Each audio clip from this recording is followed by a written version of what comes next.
When was the last time you admitted, I don't know? If you're a parent, mentor, or caregiver, stay with me. In this episode, I'm going to be talking about one of the biggest lies I think parents and honestly all of us believe, that we have to know it all. Now, if you're new here, welcome. My name is Flower, and this is Diary of a Parent, where we talk about raising our teens with presence, intention, and deeper connection. My goal is that we don't settle for how is cool, and instead build relationships where our teens actually want to invite us into their life. So let's get started. And I started talking before introducing my very special favorite guest, Grace. Hi guys. She's back. I want to make a public announcement, a public recognition, right? I want to thank my daughter for being here. I do not force her to do this. I voluntarily do this. So it is one of my greatest joy to be sitting here and talking about this with her. I love you. Me too. Let's start with 2 questions. When was the last time you actually said, I don't know? The second one, I think this is the hardest. Did saying this make you look weaker, or like it actually got you stronger and more connected to the person in front of you? That's the whole base or the foundation for this entry I wrote on my book, Dope, Diary of a Parent, available on Amazon. And today we're going to be reading the entry and then we'll go from there. You good? Yeah. Yeah, I think it was entry 34. Follow along if you have the book or ebook. Follow along. Day 34. The power of I don't know. Raise your voice. Today, I was reminded that there's real strength in saying I don't know. Not the kind that gives up or walks away, but the kind that sits beside your child, holds their gaze with love, and says, I don't have all the answers, but I do have you. I do have hope, and I do have a God who has never failed us. Because sometimes the most powerful thing we can do isn't pretend to be all-knowing. It is to model what faith looks like when we don't know. What trust looks like when the path feels blurry. What love sounds like when it says, I'm here and we'll figure it out together. Your kid doesn't need a perfect parent. They need a grounded one, a present one, a parent who shows them how to stay steady when life feels shaky. That's what they'll remember, not your answers, but your anchor.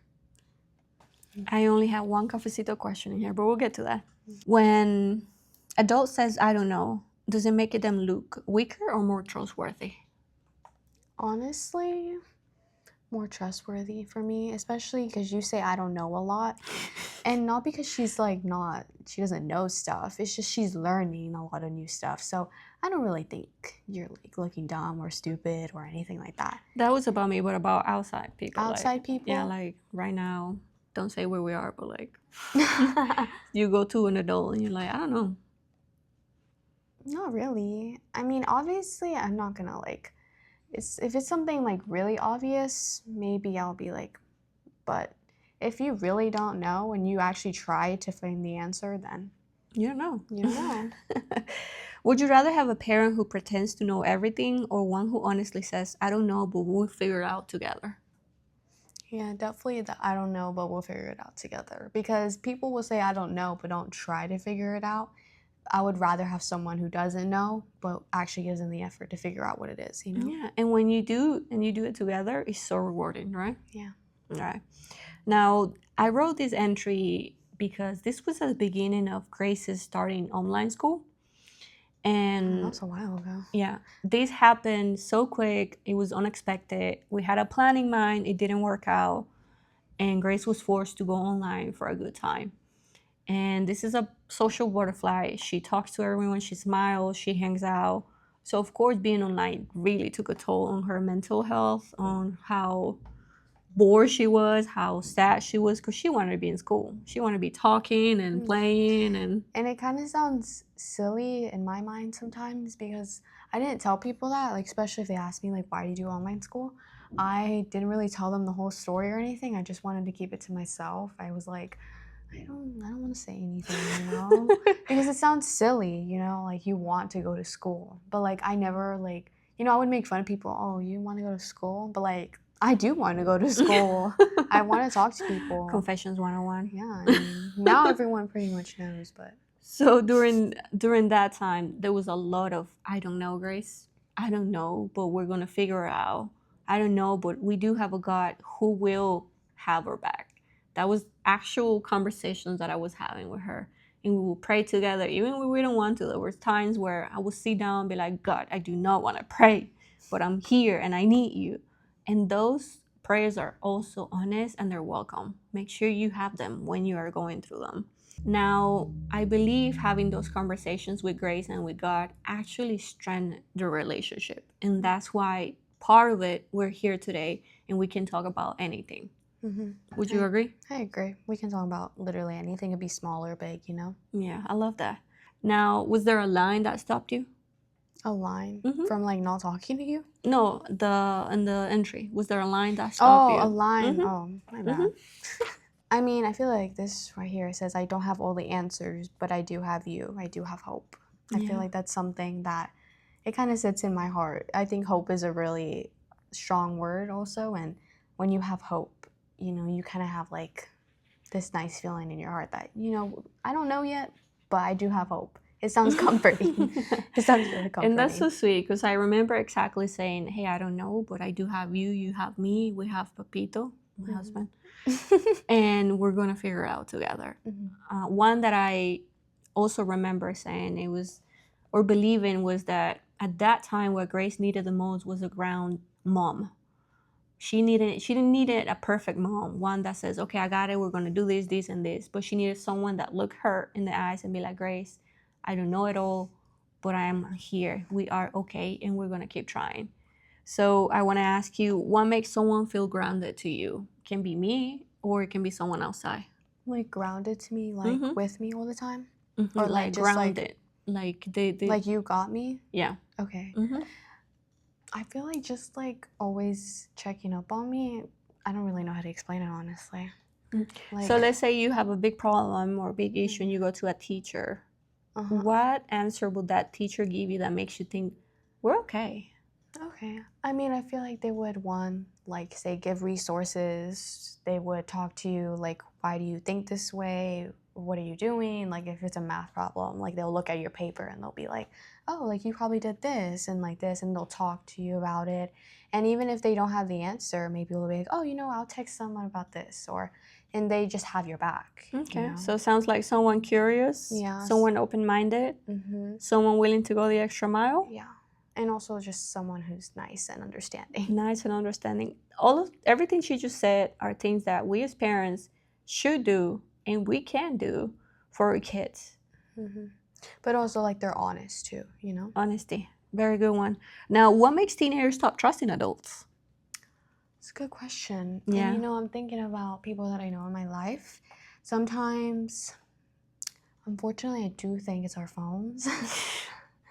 What do you mean? Because sometimes we have, like, in social media, we see a lot of teenagers hating on their parents. Okay. Kind of influences us. Sometimes the parents are just mean in general, and they are not really that nice, and they don't listen to us. And, you know, you try to talk to them, but then they don't give the same energy back. So you give up pretty easily. And I feel like social media showing that and also just makes a big influence. And if you have a parent like that, obviously it's going to be a little more worse. Yeah, so mean. Besides social media, which I agree, I think social media can do bad or good. It depends on which side are we and what we let ourselves observe. But like in real life, face to face, what is something adults do that would you be like, I don't trust you no more? That they're like really cocky. Oh, that's a good one. They're cocky. They think they know everything, how we're just talking Yeah. about. They think they know everything, and they just have this like weird vibe to them, this weird persona of like I don't really know how to explain that feeling, but like I'm gonna push back from you. That's exactly, and it takes me to my next point. Pretending you know everything creates distance, while humility builds trust. Yeah. I think also lies, when you find out someone lied to you in your face, that's you completely. That's a given, you know. Yeah, you lose your trust, their trust. Cocky, lies, knowing everything, and even if you do, you can say that on a way that actually embrace the child instead of you don't know this. Yeah, and another thing is just like admitting to your mistakes and like admitting that you are Accountability. wrong, because kids want accountability. Teenagers, my bad, teenagers want accountability. They just want you to hear that, hey, I'm sorry for doing this. That's all they want to hear most of the time. I love that. I love that.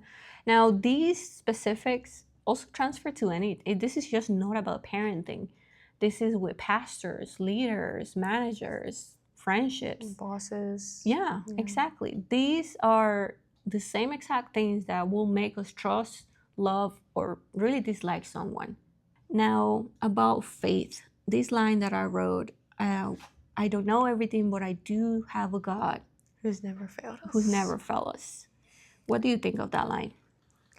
When I first started learning more about God and learning more about Christianity in general, I had a hard time understanding that God never fails us, right?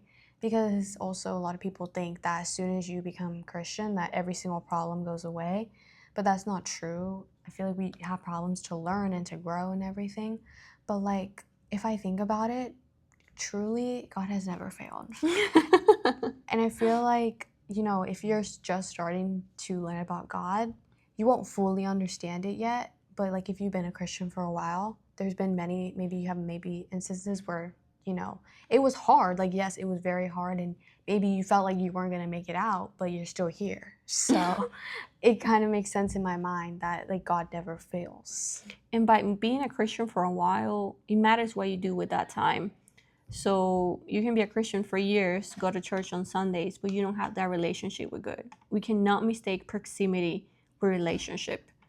By being a Christian for a while is reading His Word, asking questions, going to church meetings, church groups, meeting friends at church, getting along with other Christians, talking to your parents, being curious, actually building a relationship with God. And it takes time, just like any other relationship, you know? Yeah, and a lot of errors. You will feel okay one day, and the next day you'll be like, really, God? And those type of honest conversations with God, respectful, honest conversations, God welcomes them. Now, if I mentioned before, I only wrote one cafecito question. This was my diary. I say it on every video, but this was my original diary. So the questions I was coming up with, I was learning. At the beginning, I had none. Then I added 1, 2, or 3. And towards the end, all of the entries have 3 questions for parents and 3 questions for teenagers. So we're going to discuss this one question, and then we'll wrap it up. Says, what do you think you'll miss most about this stage of life? Like right now, the stage of right now life. It's a lot of new beginnings, a lot of excitement, but I was asking this in a season that I was in pain. I was scared. I didn't know many things. So it was really interesting for me to ask myself, what am I going to miss from this season? So if you look back at the season of that year of online school, that initial year, what do you miss? What do I miss? You know what? I'm gonna have to think about this. It's not that it's not on the top of my head right now. I can answer before you. Yeah, you can answer right now. I think my conversations with God were deeply open. Know that I'm not praying openly now, but you know the difference when you approach someone with pain, needing a hand, versus when you approach them with your everyday life and just talking. I do both still, but during that season, I was deeply, deeply praying for His hand, for His comfort. And the beautiful thing was that I felt it, and now I see it. That's good.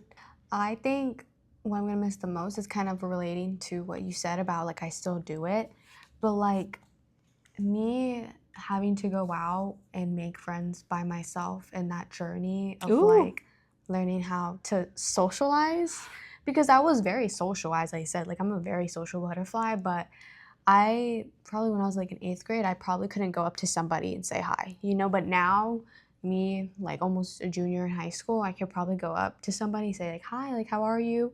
How are you doing? And that kind of stemmed from my journey of learning how to socialize out of school and like having to push myself. And obviously I'm still social, but I've just grown in that area of my life. And that's beautiful. It shows sometimes those seasons of pain really give fruits. And it's kind of hard, really hard to see it in the moment, but it's so beautiful to see it years after. Yeah. Right. Before we end the video and the couple last things I want to talk about it, let's have our hydration break. Grace, why do we do hydration break sponsored by Buc-ee's? Not really, but love I'm Buc-ee's. trying to remember why we do hydration breaks. Because last time I said to reset, but that's not what it is. It's because like when you drink water and when you go on a walk, it kind of just like reopens your system. Recenters your nervous Yes. system after having conversations that stretch you a little bit. So always go on a walk, drink some water, and come back. I think today's reminder is our kids don't need a perfect parent, but they need someone who's willing to stay beside them when there aren't any answers yet. Maybe it's not a I know this, but maybe it's I don't know this, but I am not going anywhere. And I want to end the episode by asking Grace one final question. Pop quiz alert.